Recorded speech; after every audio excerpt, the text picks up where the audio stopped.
വർഷത്തിലേറെയായി മൺമറഞ്ഞു കിടന്ന ഒരു മഹാത്ഭുതം. 1947 ചാവുകടലിന്റെ തീരത്തെ ഗുഹകളിൽ നിന്ന് വീണ്ടും ലോകത്തിന് മുന്നിലെത്തി. ഇസ്രായേൽ എന്ന രാജ്യം പുനർജനിക്കുന്നതിന് തൊട്ടുമുമ്പ് നടന്ന ഈ കണ്ടെത്തൽ ചരിത്രത്തിലെ തന്നെ ഏറ്റവും വലിയ അധ്യായമാണ്. 1947 ഇസ്രായേൽ എന്ന രാജ്യം ലോക ഭൂപടത്തിൽ പുനർജനിക്കുന്നതിന് തൊട്ടുമുമ്പ് നടന്ന ആ കണ്ടെത്തൽ വെറുമൊരു പുരാവസ്തു ഗവേഷണമായിരുന്നില്ല, മറിച്ച് കാലം കാത്തുവെച്ച ഒരു ദൈവനിശ്ചയമായിരുന്നു. യഹൂദ മരുഭൂമിയിലെ കുമ്രാൻ ഗുഹകളിൽ നിന്ന് കണ്ടെടുത്ത ചാവുകടൽ ചുരുളുകൾ ബൈബിളിന്റെ ആധികാരികതയെയും വിശുദ്ധിയെയും ലോകത്തിനു മുന്നിൽ ഉറക്കെ പ്രഖ്യാപിച്ചു. ആകാശവും ഭൂമിയും കടന്നുപോകും, എന്നാൽ എന്റെ വചനങ്ങൾ കടന്നു പോവുകയില്ല. വിശുദ്ധ മത്തായിയുടെ സുവിശേഷത്തിലെ വചനം അന്വർത്ഥമാക്കുന്നതായിരുന്നു ഈ ചുരുളഴിഞ്ഞ സത്യം.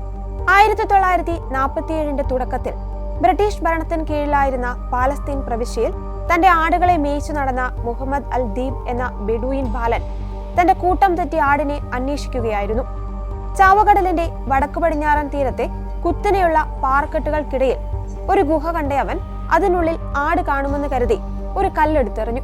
എന്നാൽ ഉള്ളിൽ നിന്ന് കേട്ടത് ഒരു മൃഗത്തിന്റെ ശബ്ദമായിരുന്നില്ല, മറിച്ച് കളിമൺ ഭരണികൾ ഉടയുന്ന ശബ്ദമായിരുന്നു.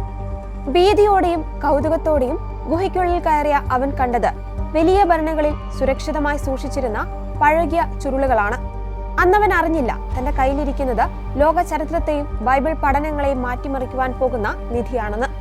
പിന്നീട് കുറെ നാളുകൾക്ക് ശേഷമാണ് ചുരുളുകൾ പണ്ഡിതന്മാരുടെ കൈകളിൽ എത്തുകയും അവ രണ്ടാം ദേവാലയ കാലഘട്ടത്തിലെ ഹീബ്രു ലിഖിതങ്ങളാണെന്ന് സ്ഥിരീകരിക്കുകയും ചെയ്യുന്നത്.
ക്രിസ്തുവിന് മുമ്പ് 300 വർഷം മുതൽ ക്രിസ്തുവർഷം 100-നുമിടയിൽ റോമൻ ആക്രമണത്തിൽ ജെറുസലേം ദേവാലയം നശിപ്പിക്കപ്പെടുന്നത് വരെയുള്ള കാലഘട്ടത്തിലാണ് കുമ്രാനിൽ ഈ സമൂഹം ജീവിച്ചിരുന്നത്. ഇവരാണ് പഴയ നിയമത്തിലെ പുസ്തകങ്ങൾ പകർത്തി എഴുതിയതായി വിശ്വസിക്കപ്പെടുന്നത്. അവരെ എസ്സീനുകൾ എന്നായിരുന്നു വിളിച്ചിരുന്നത്. ദൈവവചനത്തിന് അനുസൃതമായി വിശുദ്ധിയോടെ ജീവിക്കുവാൻ ആഗ്രഹിച്ചവരായിരുന്നു ഇവർ.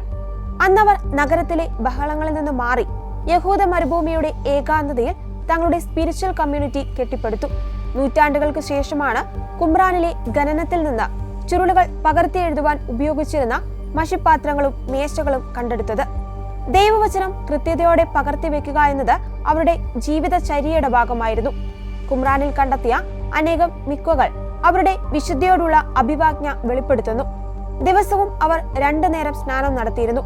യേശുവിനായി വഴിയൊരുക്കിയ സ്നാപക യോഹന്നാൻ തന്റെ ശുശ്രൂഷ തുടങ്ങുന്നതിന് മുമ്പ് ഈ സമൂഹവുമായി ചേർന്ന് പ്രവർത്തിച്ചിരിക്കാം എന്ന് പല ബൈബിൾ പണ്ഡിതന്മാരും വിശ്വസിക്കുന്നുണ്ട്. അദ്ദേഹത്തിന്റെ പ്രസംഗ ശൈലിയും സ്നാനകർമ്മങ്ങളും എസ്സീനുകളുടെ രീതികളോട് വളരെയധികം സാമ്യമുള്ളതായിരുന്നു. ഏകദേശം 11 ഗുഹകളിൽ നിന്നായി 900ഓളം ചുരുളുകളുടെ ഭാഗങ്ങൾ കണ്ടെടുത്തു. ഇതിൽ ഏറ്റവും പ്രധാനപ്പെട്ടത് ബൈബിൾ ലിഖിതങ്ങളാണ്. ഈ കണ്ടെത്തലിനു മുമ്പ് നമുക്ക് ലഭ്യമായിരുന്ന ഏറ്റവും പഴയ ഹീബ്രു ബൈബിൾ ഭാഗങ്ങൾ AD 10-ാം നൂറ്റാണ്ടിലേതായിരുന്നു. കുമ്രാനിലെ ഏറ്റവും വലിയ അത്ഭുതം ഏഷ്യ പ്രവാചകന്റെ പുസ്തകമാണ്. ഇത് പൂർണ്ണ രൂപത്തിൽ തന്നെ ലഭിച്ചു. 24 അടി നീളമുള്ള ഈ ചുരുൾ ഇന്ന് ജെറുസലേമിലെ ഷ്രൈൻ ഓഫ് ദി ബുക്ക് മ്യൂസിയത്തിൽ പ്രദർശിപ്പിച്ചിട്ടുണ്ട്. ക്രിസ്തുവിന്റെ ജനനത്തെക്കുറിച്ചും കഷ്ടാനുഭവങ്ങളെക്കുറിച്ചും പ്രവചിച്ച ഏഷ്യ പ്രവാചകന്റെ വചനങ്ങൾ 2000 വർഷം മുമ്പ് എങ്ങനെയായിരുന്നുവോ അത് തന്നെയാണ് ഇന്നും നമ്മുടെ ബൈബിളിൽ ഉള്ളതെന്ന് ഇത് തെളിയിച്ചു. 1000 വർഷത്തെ ഇടവേളയിൽ പകർത്തി എഴുതിയിട്ടും ബൈബിൾ വചനങ്ങളിൽ അർത്ഥവ്യത്യാസം വന്നില്ല എന്നത് വചനം സംരക്ഷിക്കുന്നതിൽ ദൈവം പുലർത്തിയ കൃത്യതയ്ക്ക് തെളിവായി. പുല്ല് കരയുന്നു, പുഷ്പം വാടുന്നു, നമ്മുടെ ദൈവത്തിന്റെ വചനമാകട്ടെ എന്നേക്കും നിലനിൽക്കും എന്ന വചനം ഇവിടെ അന്വർത്ഥമായി.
AD 66 റോമൻ സൈന്യം യഹൂദർക്കെതിരെ യുദ്ധം പ്രഖ്യാപിച്ചു. AD 68 റോമൻ 10-ാം ലജിയൻ കുമ്രാൻ ലക്ഷ്യമാക്കി നീങ്ങുകയാണെന്ന് അറിഞ്ഞ എസ്തീനുകൾ തങ്ങളുടെ ഏറ്റവും വിലപ്പെട്ട നിധി ദൈവവചനം ശത്രുക്കൾ നശിപ്പിക്കാതിരിക്കുവാൻ കളിമൺ ഭരണികളിലാക്കി രഹസ്യ ഗുഹകളിൽ ഒളിപ്പിച്ചു. കുമ്രാൻ ഗുഹകൾ ചാവുകടലിന് സമീപമായിരുന്നതിനാൽ ഉപ്പിന്റെ അംശം നൂറ്റാണ്ടുകളോളം ഈ അമൂല്യനിധി കേടുകൂടാതെ സംരക്ഷിക്കുവാൻ ജൈവികമായ രീതിയിൽ സഹായിച്ചു. താമസിയാതെ കുമ്രാൻ നശിപ്പിക്കപ്പെട്ടു. എസ്സീനുകൾ ഒന്നുകിൽ കൊല്ലപ്പെടുകയോ അല്ലെങ്കിൽ ചിതറിപ്പോവുകയോ ചെയ്തു. അതോടെ ആ ചുരുളുകളുടെ രഹസ്യവും 2000 വർഷത്തേക്ക് മണ്ണിടിഞ്ഞു. ഈ കണ്ടെത്തലിന്റെ സമയക്രമം അവിശ്വസനീയമാണ്. 1947 ഐക്യരാഷ്ട്രസഭ ഇസ്രായേൽ രാഷ്ട്രം സ്ഥാപിക്കുവാനുള്ള ചരിത്രപരമായ വോട്ട് രേഖപ്പെടുത്തുന്നതിന് തൊട്ടു മുമ്പാണ് ഈ ചുരുളുകൾ വെളിച്ചം കണ്ടത്. ഇസ്രായേൽ തങ്ങളുടെ മണ്ണിലേക്ക് മടങ്ങിയെത്തുന്ന അതേ സമയത്ത് തന്നെ അവരുടെ പുരാതനമായ ദൈവവചനവും മണ്ണിൽ നിന്ന് ഉയർത്തെഴുന്നേറ്റു. ബെൻ ഗുരിയോൻ ഇസ്രായേൽ രാഷ്ട്രം പ്രഖ്യാപിച്ചതിനു ശേഷം പാലസ്തീനിലും വിദേശത്തുമായി ചിതറിക്കിടന്ന ഈ ചുരുളുകൾ ഇസ്രായേൽ ഗവൺമെന്റ് അത്യധ്വാനം ചെയ്ത് വീണ്ടെടുത്തു. ഇന്നവ ഒരു ദേശീയ നിധിയായി സംരക്ഷിക്കപ്പെടുന്നു. കുമ്രാൻ ഗുഹകളുടെ ചരിത്രം വെറുമൊരു മണ്ണും കല്ലും നിറഞ്ഞ കഥയല്ല. അത് ദൈവവചനത്തിന്റെ കരുതലിന്റെ കഥയാണ്. മനുഷ്യർ നശിപ്പിക്കുവാൻ ശ്രമിച്ചപ്പോഴും കാലം മായ്ക്കുവാൻ ശ്രമിച്ചപ്പോഴും ദൈവവചനം മരുഭൂമിയിലെ ഉപ്പുപാളികൾക്കിടയിൽ കേടുപാടുകൾ കൂടാതെയിരുന്നു. ഇന്ന് കുമ്രാൻ സന്ദർശിക്കുന്ന ഏതൊരു വിശ്വാസിക്കും അവിടെ വെറുമൊരു ഗുഹയല്ല കാണാൻ കഴിയുക, മറിച്ച് ദൈവവചനത്തിനു വേണ്ടി ജീവിതം ഉഴിഞ്ഞുവെച്ച ഒരു സമൂഹത്തിന്റെ പ്രത്യാശയാണ്. യേശുക്രിസ്തു നടന്ന മണ്ണിൽ അവിടുത്തെ കാലഘട്ടത്തിലെ മനുഷ്യർ വായിച്ച അതേ ലിഖിതങ്ങൾ ഇന്നും നമ്മുടെ കൺമുമ്പിലുണ്ടെന്നുള്ളത് ക്രിസ്തീയ വിശ്വാസത്തിന്റെ ചരിത്രപരമായ അടിത്തറ ഉറപ്പിക്കുന്നു.